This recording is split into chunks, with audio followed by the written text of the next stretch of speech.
नमस्कार, मैं हूं शरद द्विवेदी और नवरात्रि पर हमारी विशेष प्रस्तुति जो कि चिंतन विमर्श की एक श्रृंखला समझ लीजिए उसको। निरंतर हम आगे बढ़े हैं इस दिशा में और 7वां दिन बात करें अगर हम इसी विशेष प्रस्तुति की। और आज हम इस विषय पर जिस महत्वपूर्ण सब्जेक्ट पर बात करेंगे वो है संकट में संयम। तुलसीदास जी कहते हैं, धीरज धर्म मित्र अरु नारी, आपतकाल परखिए चारी। यहाँ नारी की जगह पुरुष भी किया जा सकता है सहजता से, क्योंकि कई बार हम इसमें उलझ जाते हैं कि नारी ही क्यों, पुरुष क्यों। हर स्त्री, अगर वो संकट किसी स्त्री पर है तो वहाँ पुरुष के लिए समीचीन है, और संकट अगर किसी पुरुष पर है तो स्त्री के लिए समीचीन है, प्रासंगिक है, रिलेवेंट है। अब संयम वो औषधि है जो आपको मझधार में फंसने पर भी, डूबने पर भी तिनके की तरह सहारा नहीं देती, बल्कि कोई मजबूत नौका बनकर आपके सामने आता है। और जिसके पास संयम है, धैर्य है, मदद उसी के पास पहुंचती है। और यही सबसे महत्वपूर्ण चीज़ है कि आप अक्सर जीत के करीब पहुंचकर हारने वालों का विश्लेषण करें या हार के एकदम नज़दीक पहुंचकर जीतने वालों का विश्लेषण करें, तो आप एक ही चीज़ की कमी उनके पास पाएंगे जिनके पास दुनिया की हर चीज़ थी। कमी थी तो संयम की। और उनका आप विश्लेषण करेंगे जिनके पास दुनिया की हर चीज़ की कमी थी लेकिन एक ही चीज़ उनके पास थी, संयम, तो वो विजयी हुए। आज हमारे साथ फिर वही वक्ता हैं जिनको आप अब तक सुनते आए हैं और बहुत रुचिकर आपको लगता रहा है, जो प्रतिक्रिया आपकी हमको मिलती रही है। मानस मर्मज्ञ, मानस रत्न, भगवत गीता और पुराण के अद्भुत अध्येता डॉक्टर सुरेंद्र बिहारी गोस्वामी जी, बहुत स्वागत करता हूँ डॉक्टर। कैसे देखते हैं आप संकट में संयम? देखिए, आपने तो एक बहुत अच्छी बात कह दी। अक्सर मैं देखता हूँ कि आप समस्याओं के साथ समाधान का रास्ता लेकर आते हैं जी। मुझे अंग्रेजी की एक छोटी कहावत याद आ रही है। अंग्रेजी में एक अच्छा टिप्पणी की गई है कि once a day person come to street and told I can solve all the problem, hair problem, wear problem, your problem, our problem, problems and problems, and I can solve all those problem, but what can I do when I have so problem and I think my name is a problem. तो जब कोई ये कहे कि मैं सारी समस्याओं का समाधान कर सकता हूँ और सारी समस्याओं के समाधान करने में सक्षम है, चाहे वो तुम्हारी हो, इनकी हो, सबकी हो, लेकिन वो यदि अपने आप की समस्या का समाधान नहीं कर सकता तो फिर वो किसी की समस्या का समाधान नहीं कर सकता। तो आप समस्या तो देते हैं, साथ में उसके समाधान भी देते हैं। आपने आज एक बहुत अच्छी पंक्ति सुनिश्चित की है। आप संकट और संयम को कहते हैं, ये दोनों जो हैं एक दूसरे के प्रतिलोम हैं। जहां संयम है वहां संकट नहीं हो सकता, और जहां संकट है वहां संयम नहीं हो सकता। आप समझिए, संयम तब, जैसे ही आप संयम से दूर हटते हैं वैसे ही संकट आता है, और जैसे ही संयम में रहते हैं वैसे ही संकट आपसे दूर हट जाता है।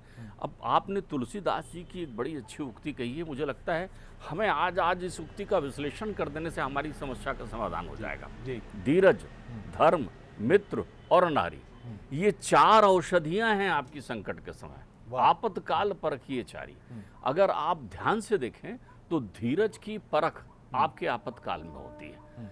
अधीरता ही वो तत्व है, अधीरता वो फिसलन है जो शिखर से आपको नीचे गिरा देती है। आप गौर करिए, एक विद्यार्थी जब परीक्षा देने बैठता है तो परीक्षा देने जाते समय विद्यार्थी के 2 तरीके होते हैं। एक विद्यार्थी जो बड़े तृप्त भाव से परीक्षा देने जाता है, वो परीक्षा को एक समझता है कि मैंने जो पढ़ा है, साल भर पढ़ने वाला विद्यार्थी होता है, और उस सहज भाव से उसे संकट ना समझकर परीक्षा समझकर जाता है। यहाँ एक अंतर है, परीक्षा और संकट में अंतर है। बहुत से विद्यार्थियों के लिए परीक्षा संकट होती है। आप समझिए मेरी बात को। तो वो विद्यार्थी सहज भाव से लिखता है, और जो लिखता है उसमें खोकर लिखता है। दूसरा ये होता है कि मैंने वो जो देखा था वो आया कि नहीं, इधर आया कि नहीं, अरे उन प्रश्नों पर नजर चली जाती, अरे ये तो बाहर से आ गया, अब क्या होगा। तो जो उसे याद भी होता है वो विस्मृत कर जाता है।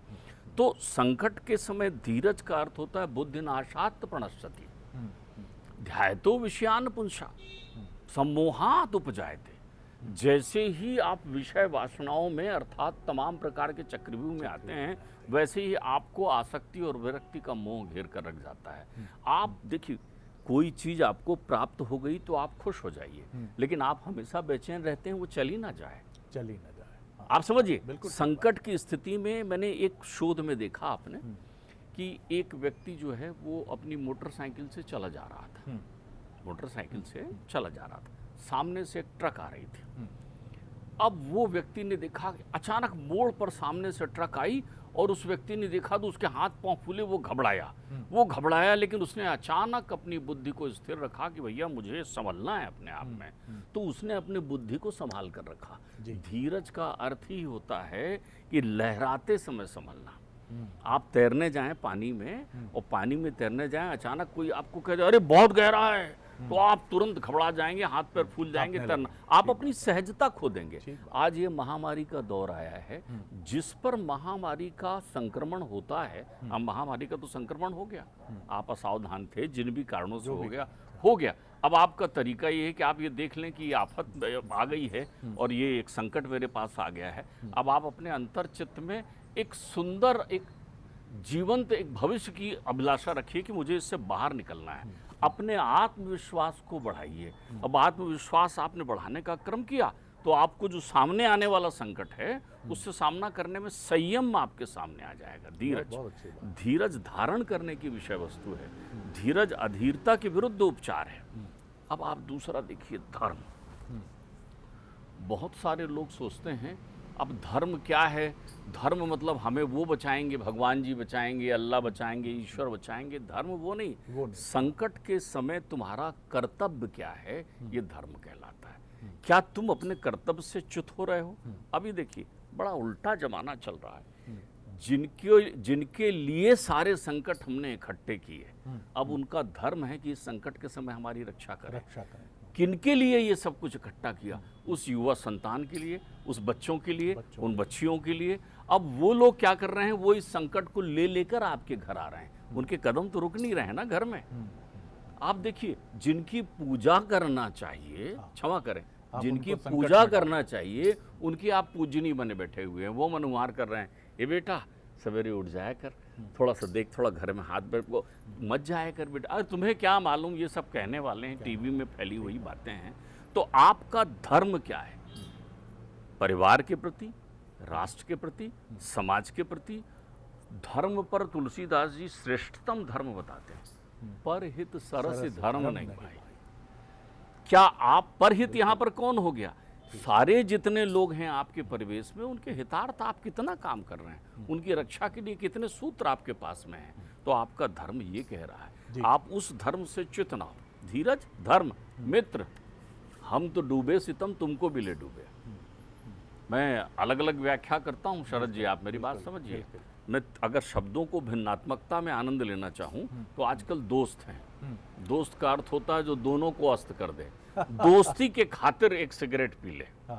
ऐसी दोस्ती तुम्हारी किस काम की जो तुम्हें सिगरेट पीना सिखा रही है? आप मेरी बात समझिए। आप तो मैं नौजवानों से ये कहना चाह रहा हूँ, आप ध्यान देकर देखें आपके घर में कि पिताजी के साथ पढ़ने वाले, पिताजी के साथ घूमने वाले कितने लोग आपके घर में आते हैं। उस समय के लोग, ये एक सफ़र के मुसाफिर हम जो चले जाते हैं। आप इनसे यदि घिरे हुए अपनी ज़िंदगी की शाम को नहीं समझ पाए तो आप कैसे तरुणाई से युवत्व को प्राप्त करेंगे? आपको समझना होगा। बिल्कुल सही। तो अब आप देखिए, मित्र कौन हो सकता है? अब एक तो मैं कहता हूँ दोस्तों के बारे में, एक आते हैं फ्रेंड, जो person who is always interested to create the atmosphere of fraudulent, जो एक कपटपूर्ण वातावरण बनाता है। आपसे दोस्ती वो किसी स्वार्थ के लिए करता है, उसकी चाहत होती है, आप उनमें घिरे होते हैं। फ्रेंड और दोस्तों ने चारों तरफ हल्ला मचा रखा है आज के समय में, आपातकाल में। मैं ऐसे लोगों के लिए इन शब्दों का उपयोग कर रहा हूँ, आपको उन शब्दों की मीमांसा के लिए आनंद ले रहा हूँ मैं आपको। अर्थात अरे कुछ नहीं होता यार, कहाँ हो रहा है, अपन लोगों को क्या हो सकता है, कुछ नहीं होता। आप शराब भी पी रहे हैं, आप सिगरेट भी पी रहे हैं, आप बाहर भी घूम रहे हैं, आप पुलिस वालों के साथ भी लड़ रहे हैं, आप घर में भी संक्रमण लेकर आ रहे हैं, आप अपने उन बुजुर्ग माता पिता और छोटे बच्चों के लिए भी ये समस्या खड़ा कर रहे हैं। आपका तो कर्तव्य है, चौकस जवान है भाई आप। जवानी जोश है, जश्न है, प्यार की अमानत है, और बुढ़ापा तोष है, प्रश्न है, नियति की रुकावट है। मैं इस संकट में मित्र मानता हूँ केवल युवा को। इस संकट के समय वो मित्र हैं क्योंकि वो जवान हैं। उनको चाहिए कि वो एक वातावरण का निर्माण करें।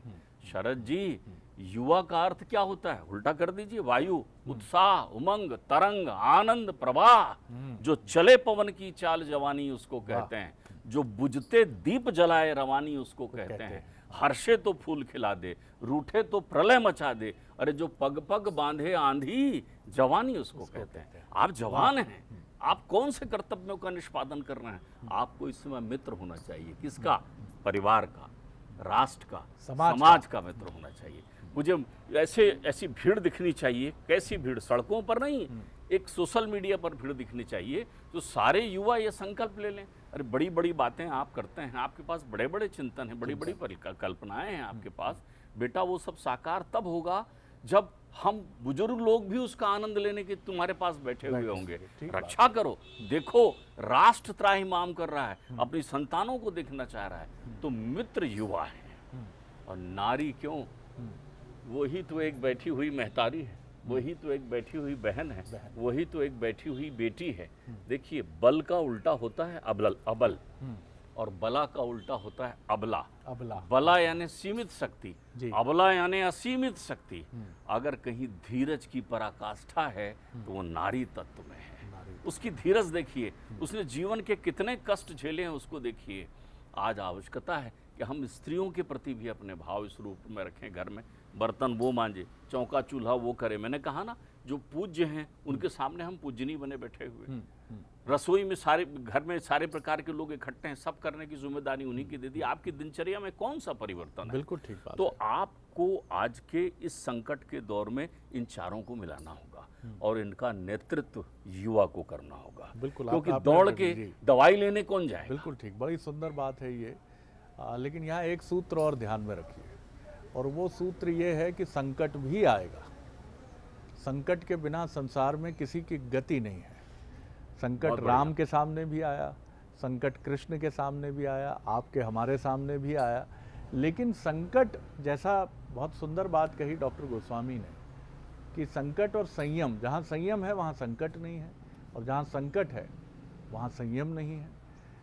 अब आपके मन में ये प्रश्न उठा होगा कि क्या मैं संकट में आया और सफल नहीं रहा, तो क्या मेरे पास संयम नहीं था? ये एक ऐसा प्रश्न है जो हमको ज़्यादा विचलित करता है।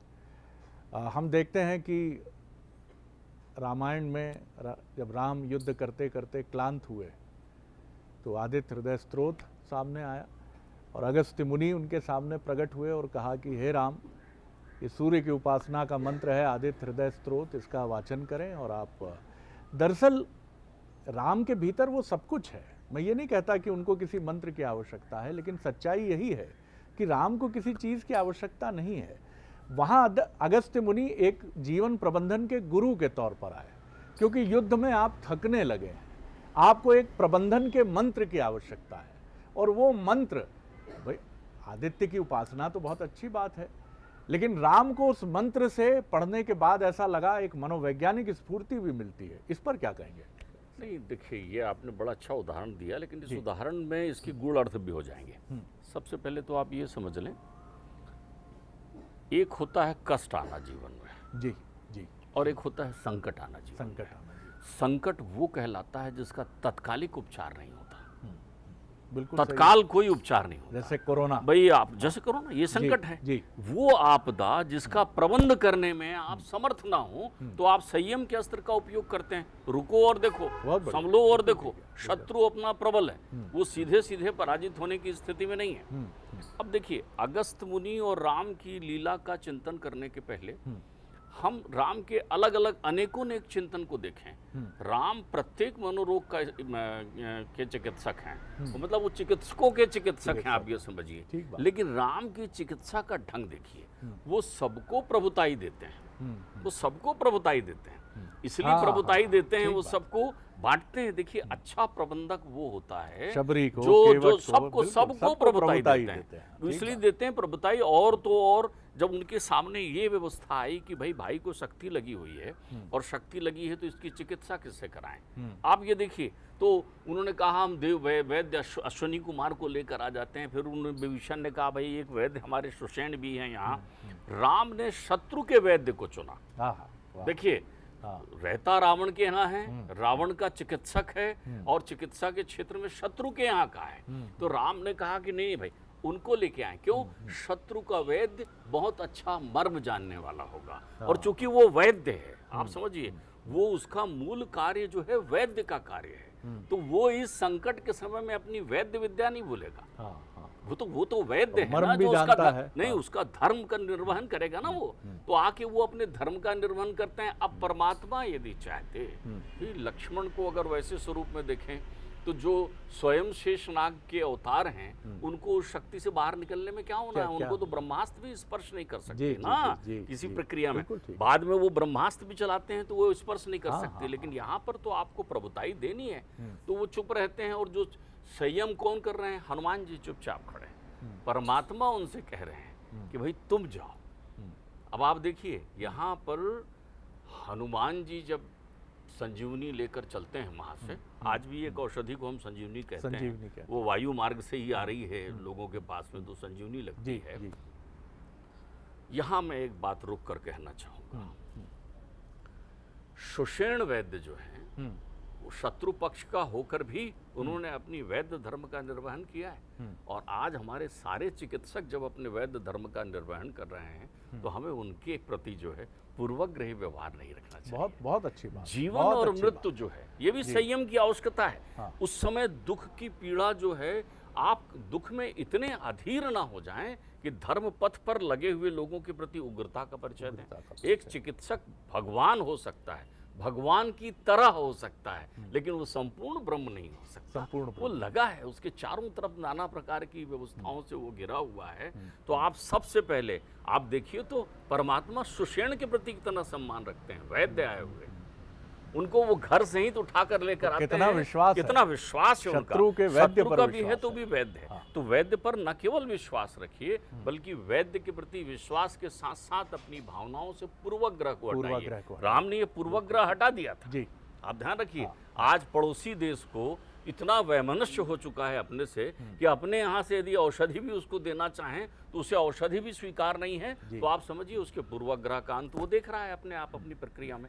तो जब हनुमान जी पहुंचते हैं और संजीवनी लेकर वहां से आते रहते हैं, तो एक वैद्य की, ध्यान रखिएगा, सुषेण भी वैद्य हैं, मनोरोग के हनुमान जी भी वैद्य हैं, क्योंकि उनमें कोई भी प्रकार का मनोविकार नहीं है, इसलिए वो मनोरोग के वैद्य हैं। तो जब वो आ रहे हैं तो उनको एक अद्भुत वैद्य देखने को मिलते हैं। उनको देखते हैं कि बिना बाण के, बिना फल वाले बाण मार करके भरत जी उनको नीचे गिरा लेते हैं। आप समझिए।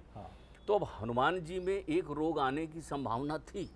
उनको ये लग जाता कि मैं संजीवनी उठाकर चला आ रहा हूं। ये अभिमान आ सकता था। जब वो नीचे गिरते हैं तो वो तो गिरते हैं, पर्वत ऊपर ही रहता है। तो उनको ये मालूम हो जाता है कि ये पर्वत तो मैंने उठाया ही नहीं था। पर्वत तो मैंने उठाया ही नहीं था, एक ब्रह्म।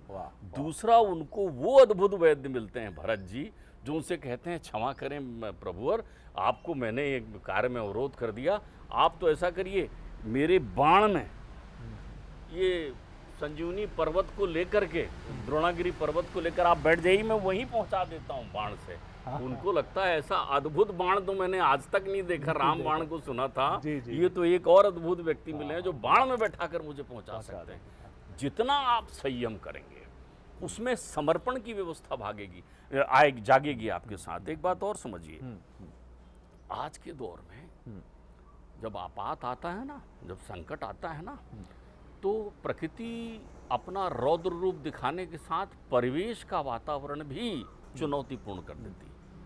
एक हल्ला उठता है, तुम मुंडे तो हम मुंडे, हम मुंडे तो तुम मुंडे, चारों तरफ एक हल्ला उठता है। देखिए, ध्यान रखिए, शोर में शब्दों की पूजा नहीं होती। शब्दों की पूजा, और स्वर में शब्द आदरणीय हो जाते हैं, तो स्वर निकलता है। लेकिन जो शोर में स्वर को सुनने में सक्षम हो, वो संयमी होता है। जो शोर में स्वर सुनना चाहे। अब आप देखिए, शोर इतना फैलेगा चारों तरफ, किस्म किस्म की व्यवस्थाएं आ जाएंगी। लोग बोलेंगे भैया ऐसा करो, तुम उल्टा लटको तो ठीक हो जाओगे, घर के सामने ये लटका दूं तो ठीक हो जाओगे।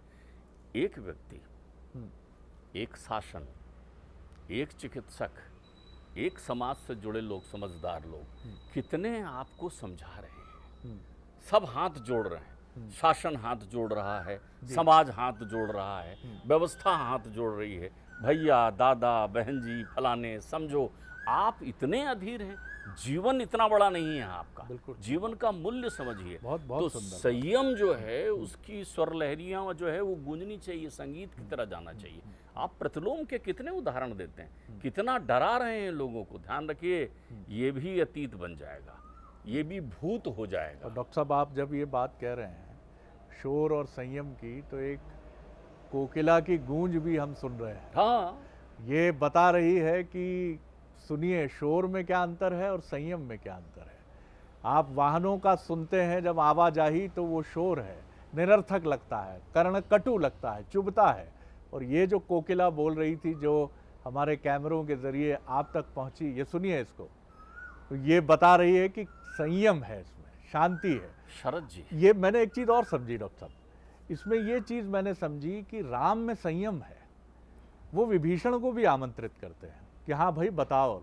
लक्ष्मण कहते हैं नहीं नहीं, भाई है रावण का, सगा भाई है, आप कैसे भरोसा कर लेते हैं राघव, हर चीज़ पर विश्वास है आपको।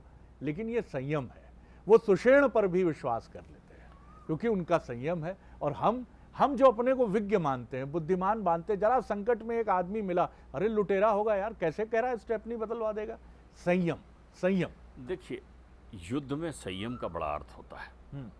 ये भी युद्ध है, जीवन में जब संकट आए तो युद्ध है। अब आप देखिए, युद्ध में जब आप संयम का परिचय देते हैं, विनम्रता का परिचय देते हैं, अनुशासन का परिचय देते हैं, तो आपको गीता सुनने मिलती है। गीता सुनने, महाभारत के युद्ध में ही गीता कही गई, ये सुनाई पड़ी। लेकिन वो उनको सुनाई पड़ती है जो स्वर में होते हैं। जो स्वर में होते हैं वो अनुशासन में होते हैं, जो अनुशासन में होते हैं वो संयम में होते हैं। भगवान कहते हैं गीता में, योगस्तु कुरु कर्माणि संगम तक्त्या धनंजय, सिद्ध असिद्ध समो भूत्वा समत्वम योग उच्यते। आपको इस समय परम योग का सहारा लेना चाहिए, बजाय ये सोचने के कि कल क्या होगा। तो ये देखना चाहिए कि वर्तमान में हम क्या करें, क्योंकि देखिए बीता हुआ कल आज है। लेकिन मैं सोचता हूँ डॉक्टर साहब कि अगर अर्जुन ये संयम नहीं दिखाते कि लाख विचलन के बाद भी उन्होंने युद्ध भूमि नहीं छोड़ी, और माधव जो उनको समझा रहे थे उसके लिए पर्याप्त संयम दिखाया उन्होंने। नहीं, उसमें एक चीज है, देखिए जी, यहाँ पर एक बहुत गहरी बात है, आप समझिए। बड़े करें सो ना करें, ध्यान रखिएगा, ये बड़ी महत्वपूर्ण बात आपसे कह रहा हूँ। ठीक बात। बड़े करें सो ना करें और बड़े कहें सो करें। हाँ, ठीक बात। ये सूत्र अपने जीवन में आप ले आइए, इसी को संयम कहते हैं। बड़े करे सो ना करें। अब घर में देख रहे हैं पिताजी तो शराब पी के आते हैं, जिंदगी से शराब पीते रहे। अब लड़के ने शराब पीना शुरू किया, तो एक शराबी पिता भी नहीं चाहता कि उसका बेटा शराब पिए। वो हारे हुए हैं, वो कहता है बेटा शराब नहीं पीना अच्छी बात नहीं है, ये गलत बात है। अब आप तुरंत खड़े हो जाते हैं, आप पीते हैं तब। बड़े करें सो ना करें। उन्होंने सीखा है, एक ज्योत जल रही है, सुंदर चमत्कृत कर रही है। एक छोटा सा बच्चा घुटनों के बल चलते हुए उसकी लपक को छूने के लिए जाना चाहता है। तब तक एक बड़ा बच्चा उसको समझाता है, हाँ छुरा नहीं, जल जाएगा। क्यों? उसने छूने की कोशिश की थी और वो जल गया था, तो वो समझाता है। बहुत सुंदर। यहाँ पर आप एक बात समझिए, अब समय संयम वही है। संयम में बुद्धि की स्थिति क्या होती? स्थित प्रज्ञ होने के साथ जिज्ञासु बुद्धि होती। संयम में सुनिए आप हमारे बड़े क्या कह रहे हैं। युवाओं के लिए बड़ा अच्छा संदेश। तो आपके जीवन में बहुत सारे संघर्ष का यही कारण है। आप देखिए घर घर युवा अचानक उनको लगता है कि उनके पिताजी तो 60 साल के ही पैदा हुए थे, वो यूं ही 60 साल का। अरे आप क्या समझते हैं? तो वो जो आपकी इस विचारधारा में है, युवा, आप समझिए मेरी बात को। इस समय मैंने आपसे कहा, आपसे बड़ा मित्र कोई नहीं हो सकता। राष्ट्र हमारे युवाओं को देख रहा है। एक मानसिक क्रांति की आवश्यकता है इस समय, और वो मानसिक क्रांति केवल युवा कर सकते हैं। क्योंकि अनुशासन की बागडोर यदि युवा संभाल लें, आप तय कर लें कि घर से कोई बाहर नहीं जाएगा, तो मजाल है कोई घर से बाहर जाए। आप निवेदन करना शुरू कर दें, दादाजी आप बाहर ना चलें, आप मास्क पहन के जगह जगह घूमने लग जाएं, तो बजाय इसके आप लोग अगर अपनी सेल्फी लेकर के और अब भी उपवनों में घूम रहे हैं, भ्रमण कर रहे हैं, तो ये संयम का परिचय नहीं है। संकट युवाओं से दूर होगा। हमें संबल युवाओं का चाहिए। बेटे ध्यान रखना, हम लोगों की जिंदगी, घर के बुजुर्गों की जिंदगी नित्य प्रति इसीलिए बीत रही है कि तुम खुश रहो। हम लड़ रहे हैं इसलिए कि तुम्हारा कल सुंदर हो, और कल तुम्हारा होना है। और तुम्हारा जब कल होना है तो आज तुम्हें हमारी रक्षा करनी पड़ेगी, राष्ट्र की रक्षा करनी पड़ेगी। क्योंकि अगर ये समाज रहा, ये व्यवस्था रही, ये दुर्दिन जो है बीत गए, तो इसमें सबसे बड़ी भूमिका तुम्हारी होनी चाहिए। मुझे तो वो युवा चितेरे चाहिए, वो युवा मददगार लोग चाहिए। एक वातावरण, एक क्रांति हमें बनानी पड़ेगी। दूसरी बात, आप एक मैं और चिंतन आपको बताना चाहता हूँ संयम की दिशा में। संयम का संबंध एक केवल बुद्धि की उस प्रक्रिया से है, चरम प्रक्रिया से है, जिसमें आपकी बुद्धि स्थित प्रज्ञ की स्थिति में हो। अर्थात आपको ये समझने की आवश्यकता होनी चाहिए, इस पर मुझे एक वो प्रवाह ध्यान आ रहा है, आप दौड़िए लेकिन आंख बंद करके मत दौड़िए। आप दौड़िए लेकिन भीड़ के पीछे मत दौड़िए। आप सुनिए लेकिन एक उस लहर को मत सुनिए जिसका कोई अर्थ नहीं है। एक छोटी कथा, मुझे लगता है अपने पास 2 मिनट का समय है, 2 मिनट का समय है, एक छोटी कथा सुनाकर मैं बता दूंगा कि संयम क्या है। एक गांव में एक धोबी बेरोजगार था। पुराने जमाने की बात है, राजाओं का जमाना था। बेरोजगार धोबी घूमता फिरता था। एक दिन दीवान जी को दिख गया। दीवान जी ने कहा कि भैया तुम एक काम करो, ऐसे ही घूमते रहते हो तो मेरे कपड़े धोना शुरू कर दो। दीवान जी का धोबी हो गया, नाम हो गया। नाम हो गया तो उसका काम चल निकला। काम चल निकला तो उसने एक गधा खरीद लिया। गधा खरीद लिया, गधा से उसकी प्रीति हो गई। बिल्कुल वैसे ही जैसे आपके अपने घर में सवेरे से घुमाते समय कुत्ते से प्रीति हो जाती है, प्रीति हो गई। अब वो गधा और प्यार से चीपो चीपो करता था, तो धोबी ने उसका नाम गंधर्व सेन रख दिया। तो वो गंधर्व सेन पुकारता था। एक एक्सीडेंट में गंधर्व सेन नहीं रहे। गंधर्व सेन नहीं रहा तो धोबी ने 3 दिन काम बंद किया, मुंडन भी कराया। जब काम में पहुंचा तो दीवान जी भी भावनात्मक टाइप के आदमी थे। उनने कहा कि भैया क्या हुआ? बोले गंधर्व सेन जी नहीं रहे। दीवान जी ने कहा बताओ, जैसे कोई तानसेन है वैसे ही गंधर्व सेन रहे होंगे। उनने कहा जब धोबी गंधर्व सेन पर दुखी है तो मैं क्यों नहीं। उन्होंने अपना मुंडन करा लिया। दीवान जी ने मुंडन कराया तो बाजार में चर्चा फैल गई। सब ने कहा गंधर्व सेन जी नहीं रहे, तुम मुंडे तो हम मुंडे, हम मुंडे तो तुम मुंडे। पूरा बाजार मुंडा हो गया। मंत्री ने सुना तो मंत्री मुंडा हो गया, राजा ने सुना तो राजा मुंडे हो गए। और मालूम चला कि राष्ट्रीय शोक का ऐलान हो गया गंधर्व सेन के ना रहने पर। लेकिन रानी ने पूछा कि भैया ये गंधर्व सेन थे कौन? राजा ने कहा मुझे नहीं मालूम। उनने कहा मंत्री जाने, मंत्री ने कहा दीवान जी जाने, दीवान जी ने कहा भाई धोबी जाने, धोबी ने कहा मेरा गधा था। तो वैसे ही गंधर्व सेन की दौड़ में हम दौड़ रहे हैं। गंधर्व सेन की दौड़ में जब भी आप दौड़ेंगे तब आप संयम में नहीं रहेंगे, आप भीड़ में रहेंगे। और जब आप अपनी बुद्धिशीलता का परिचय देंगे, दायित्ववान जब बनेंगे तो संकट खड़ा नहीं रह सकता। अलसस्य कुतो विद्या, अविधस्य कुतो धनम, अधनस्य कुतो मित्रम, अमित्रस्य कुतो सुखम। जागो, उठो, तैयार हो और समझो कि ये संकट तुम्हारे संयम से दूर होगा। बहुत सुंदर बात है। और विवेकानंद जी भी यही कहते हैं कि उठो, जागो और अपने लक्ष्य को प्राप्त करने के पहले तक चैन से मत बैठो। बिल्कुल ठीक बात है कि आपको उस दौड़ में नहीं शामिल होना है जो भेड़ों की दौड़ है, जहां हमें औचित्य पता ही नहीं है। किसी ने कहा कि प्याज खा लेने से कोरोना समाप्त हो जाता है तो आप प्याज खाने लगे। और कारण ये है कि व्हाट्सअप आया था, उसमें कहा है मुंबई में तो बड़ा फ़ायदा हुआ है, फिर उसके बाद बिहार में भी बड़ा फ़ायदा हुआ है। तो आपने 100 ग्राम प्याज काट कर तमाम चीज़ों को हटाकर आंख से आंसू बह रहे हैं, लेकिन प्याज आप खाए जा रहे हैं। बड़ी सुंदर कथा सुनी अभी हमने डॉक्टर गोस्वामी से। तो यही सबसे बड़ा प्रश्न है कि विवेक जागृत होता है क्या? क्या हम विवेकवान हैं या हम भेड़ चाल से संचालित व्यक्तित्व हैं? तो संकट का विवेक से बहुत अपरिहार्य और बहुत अभिन्न संबंध है।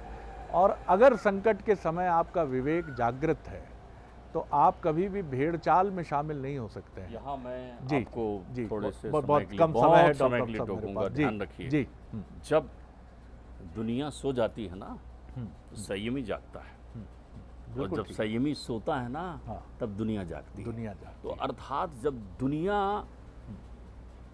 अज्ञानता के अंधकार में सो गई हो तब संयमी को ज्ञान प्रकाश में जागृत होना चाहिए। बिल्कुल ठीक बात। संयमी ही वो बुद्धिशील है जो अंधेरे में प्रकाश कर सकता है और प्रकाश को दिव्य स्वरूप प्रदान कर सकता है। इस मंत्र को भी ग्रहण कीजिए।